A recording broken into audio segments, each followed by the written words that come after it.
महाराष्ट्रामध्ये आज शेतकऱ्याची दुरावस्था,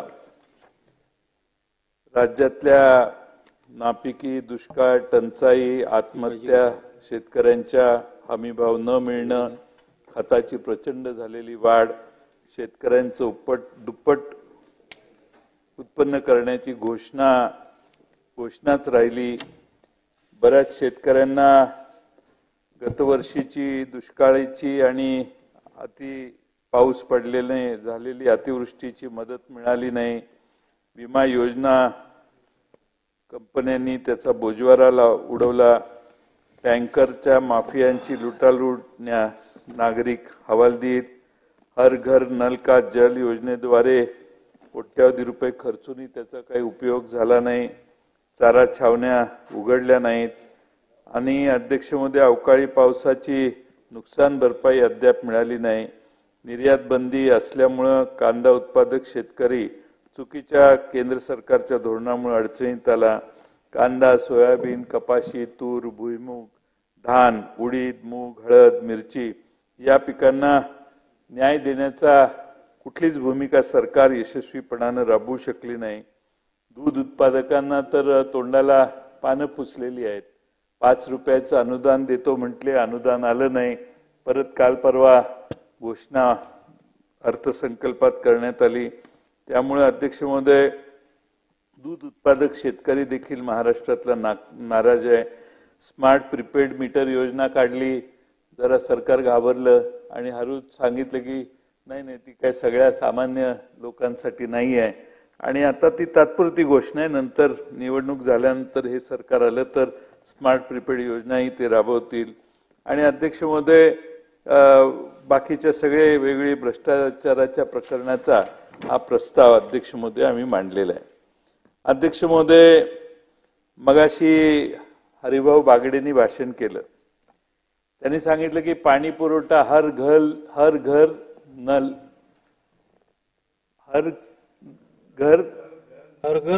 घर जल, हर घर नल हर घर जल।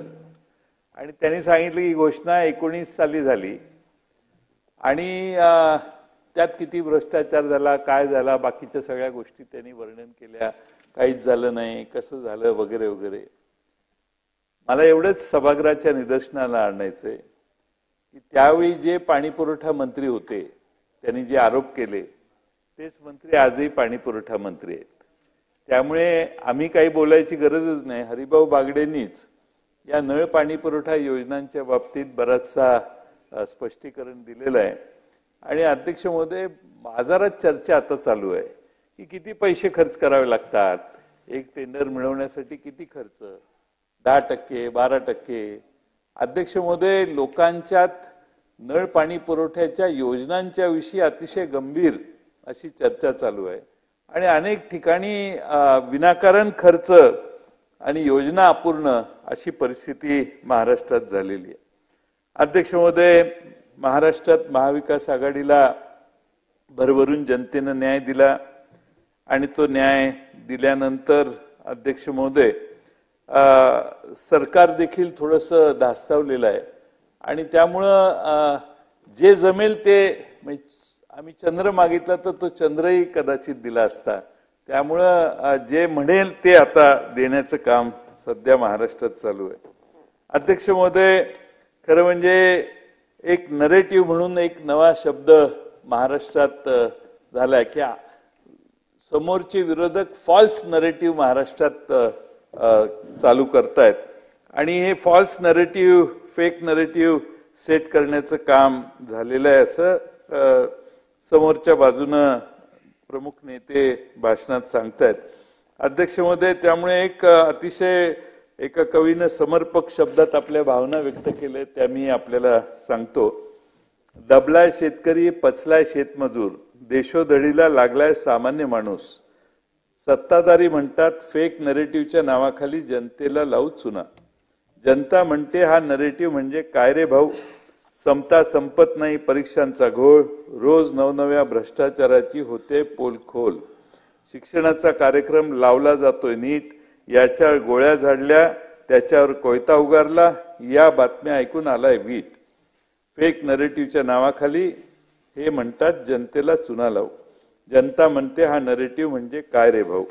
कधी निर्यात बंदीने कांदा रडवतोय, कधी नापिकी, कधी दुष्काळ म्हणत शेतकरी ऊर बडवतोय.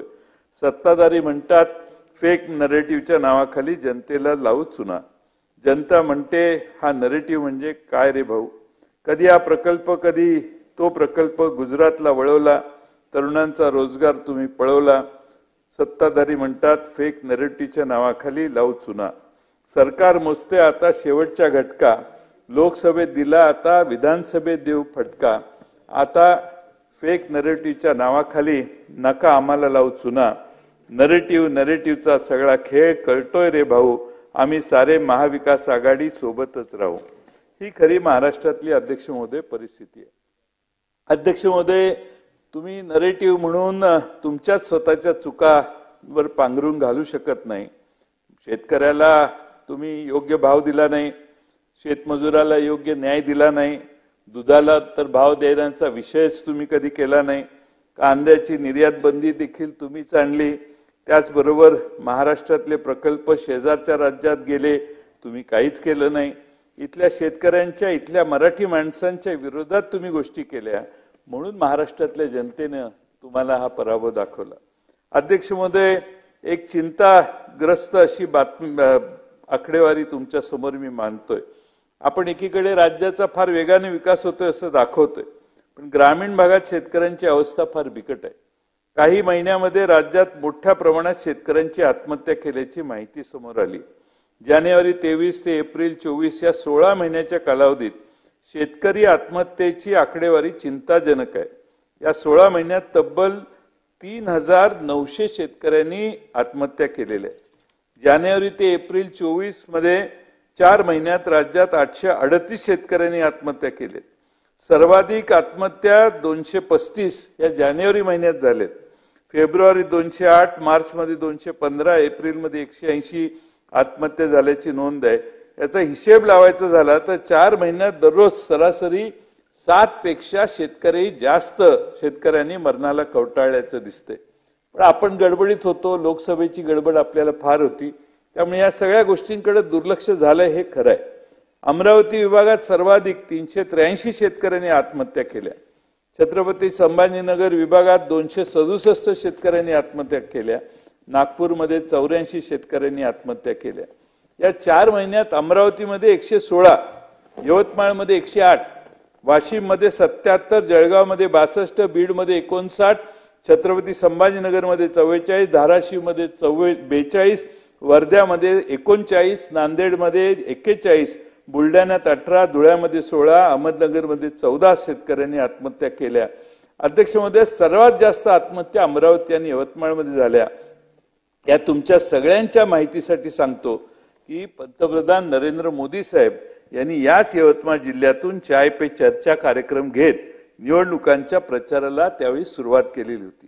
मला आठवते अध्यक्ष महोदय की मुख्यमंत्री महोदयांनी एकनाथ शिंदे साहेबांनी पहिल्या त्यांच्या भाषणात सांगितलेलं, या महाराष्ट्रात आत्महत्या होणार नाहीत, एकही अधिवेशन घेण्याची गरज नाही. तुम्ही मुख्यमंत्री झाल्यानंतर जवळपास 7 अधिवेशनं झाली. प्रत्येक अधिवेशनात आम्ही सांगतोय की यंदा इतक्या शेतकऱ्यांनी आत्महत्या केल्या. अध्यक्ष महोदय, सभागृहात मुख्यमंत्र्यांनी एकदा घोषणा केली तर त्याचं पालन झालं पाहिजे, त्याची काळजी घेतली पाहिजे. आणि म्हणून अध्यक्ष महोदय, ज्या गोष्टी शक्य नाहीत त्या बोलून आपण कमिटमेंट दिली आहे, तर त्याची मी आकडेवारी सांगितली, त्याची अंमलबजावणी झाली नाही हे स्पष्टच आहे. शेतकरी आत्महत्या का करतोय याच्या खोलात सरकार जात नाही. आज अवकाळी, दुष्काळी, नापिकी, पिकांचे नुकसान या सर्व गोष्टींमुळे शेतकरी हवालदिल झालाय. एक सोयाबीनचा खर्च परवडत नाही, कापसाचा खर्च परवडत नाही आणि त्यामुळे अध्यक्ष महोदय कापसाला दर 6,500 हजाराच्या वर जात नाही. सोयाबीनचा दर किती आहे आपल्याला माहिती आहे, 4,200 रुपये.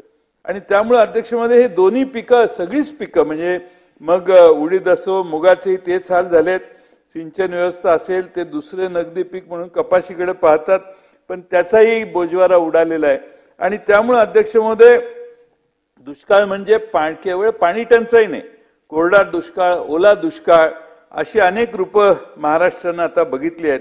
अतिशय अतिवृष्टी झाली, गारपीट झाली, रोगराईचा सामना पिकांना करावा लागतो, शेतकऱ्यांना करावा लागतो आणि त्यामुळे अध्यक्ष महोदय फार प्रचंड शेतकरी आज महाराष्ट्रातला सर्व भागातला आज अडचणीत आहे. मंडल क्षेत्र निहाय गावानुसार मदत केली जाते. त्यामुळे मोठ्या संख्येने नुकसान ज्यांचं झालंय त्यातले बरेचसे नुकसानग्रस्त शेतकरी वगळले जातात. अध्यक्ष महोदय, या निमित्ताने मी आपल्याला सांगतो की 2023ला तर तिन्ही हंगामामध्ये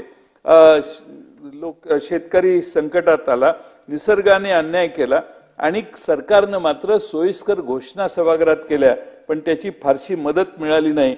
मगाशी मार्च ते मे 2023 अवेळी पाऊस 551 कोटी अजून यायचे आहेत. जून ते ऑक्टोबर 2023 अतिवृष्टी व पूर 1276 कोटी मिळायचे आहेत. नोव्हेंबर ते डिसेंबर 23 अवेळी पाऊस 2277 कोटी मिळायचे आहेत. जानेवारी ते फेब्रुवारी 2024 वादळी वारे गारपीट 328 कोटी मिळायचे आहेत. मार्च ते एप्रिल 2024 वादळी वारे गारपीट 329 कोटी मिळायचे आहेत. पीक विमा योजना खरीप 2023 700-750 कोटी मिळायचे आहेत. रब्बीचे 72 कोटी मिळायचे आहेत. नमो शेतकरी महासन्मान निधी योजना चौथा हप्ता येईल तो, पण 1845 कोटी. शेतकरी सन्मान योजना 2017 5975 कोटी मिळायचे आहेत. महात्मा ज्योतिराव फुले शेतकरी कर्जमाफी योजना 2019 40 कोटी. असे वेगळे आकडे आपल्या समोर मगाशी देखील सुनील प्रभू यांनी देखील सांगितलेले आहेत. त्यामुळे अध्यक्ष महोदय, पंचनामे करतो म्हणतात, पंचनामे होत नाहीत.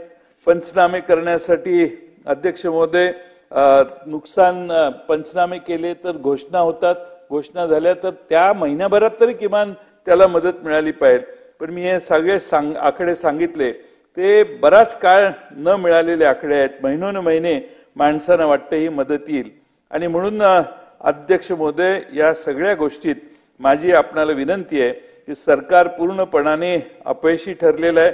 अपयशी ठरलेल्या सरकारने शेतकऱ्याचा विश्वास गमावलेला आहे आणि म्हणून त्यासाठी या सरकारने आपल्या ज्या योजना आहेत त्या योजनेमध्ये देखील सातत्य ठेवणं आवश्यक आहे. आता एक ऊस उत्पादकांचा प्रश्न आहे. केंद्र सरकारने घोषणा केली ज्यूस टू इथेनॉल हा नवा मार्ग त्यांनी सुरू केला आणि वेगवेगळ्या महाराष्ट्रातल्या कारखानदारांनी डिस्टिलऱ्या उभ्या केल्या आणि अचानक घोषणा केली की ज्यूस टू इथेनॉल बंद. ज्यूस टू इथेनॉल बंद म्हटल्यावर महाराष्ट्रातले 20-22 कारखाने संकटात आले, ते अडचणीत आले. काय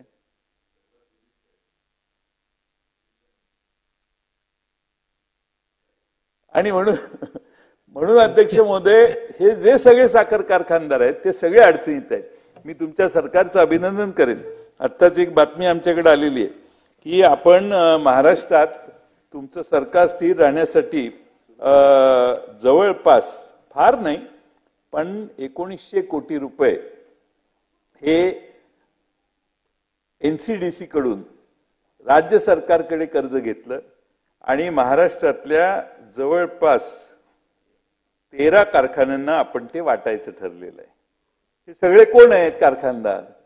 हे कारखानदार म्हणजे लोकनेते सुंदरराव सोळंके सहकारी साखर कारखाना, संत दामाजी सहकारी साखर कारखाना, वृद्धेश्वर सहकारी साखर कारखाना, लोकनेते मारुतराव घुले सहकारी साखर कारखाना, Kisan Veer Satara cooperative sugar factory, Kisan Veer खांडाला, असे सगळे आपले सध्या जे तुमचं लोकसभेत ज्यांनी सेवा केलेली आहे त्या सगळ्यांना त्यांचा उपकार फेडण्याचं काम आपण चांगल्या पद्धतीने केलेलं आहे. आमची काय त्याच्याबद्दल म्हणणं नाही, कारण कारखान्याच्या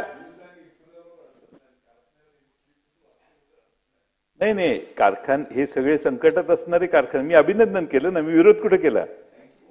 मी तुमचं अभिनंदन केलं की ह्या कारखान्यांना 13 कारखान्यांना तुम्ही मदत केली, पण आमच्या अशोक पवारांचा कारखाना ह्यात घेतला असता तर ह्याला अधिक चांगलं स्वरूप निर्माण झालं असतं. तुम्ही कुणावर अन्याय करणारे मंत्री नाही आणि त्यामुळं यांची जेवायची वेळ साहेब 9 वाजताची. त्यामुळे अशोक पवारांचा कारखाना हा करायला काहीच हरकत नव्हती, पण ते नाव राहून गेलं. 2-3 असे कारखाने आहेत की ज्यांना नाही ज्यांना हातात कमळ घेता आला नाही, ज्यांना हातात संपूया आता बसून बोलू, अशा सर्वांना आपण म्हणजे इन्क्लुझिव्ह डेव्हलपमेंट कशी असते ती सर्वांना बरोबर घेऊन घ्यायची असते. ठीक आहे, पण सरकारने घेतलेला निर्णय जो आहे त्याच्यात हे कारखाने वाचतील. हे सगळे कारखाने अडचणीत आलेले, संकटात आलेले कारखाने आहेत. यांनी कारखाने सरळ चालवले नसतील, काही संकट असतील त्यांची, आणि त्यांना तुम्ही मदतीला धावून आला आणि 2-1 हजार कोटी रुपये हे आज तुम्ही त्यांना वाटप करताय. याबद्दल आपलं किती अभिनंदन करावं तेवढं थोडं आहे. मी याला विरोध करत नाही. मनातून तुमच्या जी चांगली भावना तुमच्या मनात या क्षणी मला तुमच्या चेहऱ्यावर दिसते, तीच भावना तुमच्या मनात असेल अशी अपेक्षा मी या निमित्तानं करतो. पण अध्यक्ष महोदय, विनोदाचा भाग जाऊ दे, पण महाराष्ट्रामध्ये शेतकरी संकटात आलेला आहे आणि या अडकलेल्या संकटात असलेल्या शेतकऱ्यांनी, तुम्ही आता तुमचे वर दिल्लीत संबंध चांगले आहेत असतील, मला खात्री आहे. तुमचे तर पूर्वीपासूनच चांगले होते, त्यामुळे जुनी ओळख तुमची आहे, त्यामुळे तुम्ही ज्यूस टू इथेनॉल हा प्रश्न सोडून द्या. हा फार महत्वाचा प्रश्न आहे. आणि बाकीचे हे पहिले 1, 2, 3 ह्यांना काही जमणार नाही. पण तुम्ही कानात जाऊन जर बोलला, संपत झालं मी साहेब, हे जर कानात जाऊन बोलले, तिकडे बघू नका इकडे बघू, तिकडे बघितलं का अजून वाढतंय, तिकडे बघितलं की कळतं, वाढतंय, तिकडे बघितलं की कळतं सरकारला कळतंय किंवा नाही, तिकडे बघितल्यावर कळत नाही, सरकारच्या कानात जात. हा, तर आपल्याला खास विनंती आहे की तुम्ही उद्याचा दिवस चुकला तरी चालेल, पण तुम्ही दिल्लीला जावा आणि एवढं काम करून घ्या. म्हणजे महाराष्ट्र किती 22 कारखाने, 22-23 कारखान्यांना, आणि तो जुना निर्णय आहे. धोरण एकदा ठरलं की सरकारने धोरण बदल हा मोठा प्रॉब्लेम आहे. आणि एकदा आपण महाराष्ट्रात आणि देशात मोदी साहेबांनाही आपण हे तुमच्या मार्फत सांगा की एक पॉलिसी ठरली की बाबा शेतकऱ्यांना कशी निर्यात आणि आयातीला काहीच अडवायचं नाही. तसं असेल तर मग जगातून सगळ्या गोष्टी इथे येतील. पण कांद्यासारख्या निर्यातीच्या बाबतीतला निर्णय, निर्यात बंदी करणं, शेतकऱ्याला, भारतातल्या शेतकऱ्याला जेवढे पैसे मिळता येईल तेवढे मिळायला पाहिजेत. आणि मनमोहन सिंगांच्या सरकारने 2004 ते 14 ही पॉलिसी टिकवली की शेतकऱ्यांना जेवढे ग्रामीण भागात पैसे जातील तेवढी आपली इकॉनॉमी बळकट होईल. आणि म्हणून माझी मुद्दामून ही विनंती आहे. स्मार्ट प्रीपेड मीटर योजना आहे. आपल्याला 84,000 कोटी रुपये वीज मंडळाचे थकलेले आहेत. आपल्याला माहिती आहे की नाही माहित नाही मंत्री महोदय, पण 84,000 कोटी रुपये थकलेले आहेत. त्यातले 30,000 कोटी मुद्दल व्याजच आहे. त्यामुळे ते व्याज, दंडव्याज माफ केलं तरी 54,000 कोटी रुपये हे वीज मंडळाचे मिळायचे आहेत. आणि त्यामुळं वीज मंडळ संकटात यायला लागलेलं आहे. वीज मंडळातले अधिकारी आपल्या नोकऱ्या राहतील का जातील, पगार होईल का नाही, ह्या संकटात आहेत. त्यामुळे त्याकडेही आपण लक्ष द्यावं. चंद्रपूरच्या महाऔष्णिक वीज केंद्रात निविदा प्रक्रिया, साहित्य खरेदीत झालेला भ्रष्टाचार आहे. आदिवासींच्या बाबतीतलं ते काही मुद्दे आहेत. आणि रुग्णवाहिका खरेदीमध्ये फारच घोटाळा झालेला आहे. तुम्ही त्याचा तपास घ्या. तुम्ही विरोधी पक्ष नेते होता, त्यामुळे तुमची तपासाची बुद्धी जागरूक असेल असा विश्वासानं मी हे सगळं बोलतोय. सरकारमध्ये तुम्ही बसलेला असला तरी ह्या रुग्णवाहिका खरेदीमध्ये झालेला घोटाळा जो आहे तो जरा मोठा आहे, जरा साईज जास्त मोठी आहे. तुम्ही याची चौकशी करा आणि मला माहिती 2 दिवसात द्या, म्हणजे विधानसभेत त्या बाबतीत बोलता येईल आम्हाला. अध्यक्ष महोदय, राज्य उत्पादन शुल्क, बाकीच्या सगळ्या भ्रष्टाचाराचा आम्ही या ठिकाणी उल्लेख केलेला आहे. मी जास्त वेळ घेत नाही, पण सातारा जिल्ह्यात झाडानी तालुका महाबळेश्वर गावात उच्च पदस्थ शासकीय अधिकाऱ्यांसह 13 जणांनी 640 एकर जमिनी खरेदी केलेला गैरव्यवहार याकडेही सरकारने लक्ष देणं आवश्यक आहे. या सगळ्यांच्या मध्ये आपण अध्यक्ष महोदय या ठिकाणी आणखीन एक महत्त्वाचा मुद्दा सांगतो, याची चौकशी सरकारने करावी. सातारा जिल्ह्यात खटाव तहसीलदार यांनी mega engineering and infrastructure limited Hyderabad या कंपनीला अवैध गौण खनिज उत्पन्न केल्याबद्दल 105 कोटी रुपयाचा दंड ठोठावला होता. प्रांतांनी पण तो दंड कायम ठेवला होता. परंतु तत्कालीन सातारा जिल्हाधिकारी यांनी 105 कोटीचा हा दंड सरसकट माफ केला. अध्यक्ष महोदय, या संदर्भात नमूद करण्यात येतं की दंड माफ करताना जिल्हाधिकारी सातारा यांनी शासनाच्या सर्व नियमांना पायदळी तुडवून हा दंड माफ केला आहे. या संदर्भात एक आसबे म्हणून अरुण आसबे नामक कार्यकर्ते यांनी विभागीय आयुक्तांकडे तक्रार दाखल केलेली आहे. या तक्रारीवर विभागीय आयुक्तांनी कोणती कारवाई केलेली नाही. त्यामुळे ते आज 1 जुलैपासून विभागीय आयुक्त कार्यालयासमोर उपोषणाला बसले आहेत. माझी आपल्या माध्यमातून शासनाला विनंती आहे, या संपूर्ण प्रकरणाची सखोल चौकशी तात्काळ करून मेगा इंजिनिअरिंग या कंपनीकडून दंड वसूल करावा आणि ज्या कलेक्टरने आणि ज्या अधिकाऱ्यांनी या केलेला दंड रद्द केला त्या अधिकाऱ्यांच्यावर कडक कारवाई करावी. 105 कोटीचा भ्रष्टाचार झालेला आहे आणि त्यामुळं आपण अध्यक्ष महोदय या ठिकाणी मला बराच वेळ दिला. आपण या सरकारच्या समोर जे विषय आहेत त्यात सरकारला अपयश आलेलं आहे आणि सरकार या अपयशाने खडबडून जागा झालेलं आहे. जनतेनं कौल दिलेला आहे आणि म्हणून आता वारेमाप आश्वासनाची एक मोठी हे अतिवृष्टी चालू आहे महाराष्ट्रात आणि ह्या अतिवृष्टीनंतर महाराष्ट्राच्या विधानसभेत लोक जनता मतदान करणार आहे. ही अतिवृष्टी शेवटच्या 2 महिन्यासाठी आहे हेही जनतेला माहिती आहे आणि त्यामुळं लोकसभा निवडणुका कशा झाल्या मी आपल्याला माहिती आहे. पूर आला, महापूर, पैशाचा महापूर आला महाराष्ट्रामध्ये. महाराष्ट्रात एवढा महापूर कधी पैशाचा लोकसभेच्या निवडणुकीत पाहिला नव्हता. त्यामुळे प्रचंड महापूर आला. तरीही जे जनतेनं निकाल दिला तो निकाल हा अतिशय महाराष्ट्राच्या जनतेचा स्वाभिमान जागवणार आहे. त्याबद्दल महाराष्ट्राच्या जनतेचे आभार मानतो. यातून सरकारने शिकावं आणि खऱ्या घोषणा कराव्यात, खोट्या घोषणा करू नये, तेवढीच आमची सरकारला विनंती आहे. सभागृहाची बैठक आता स्थगित होत आहे.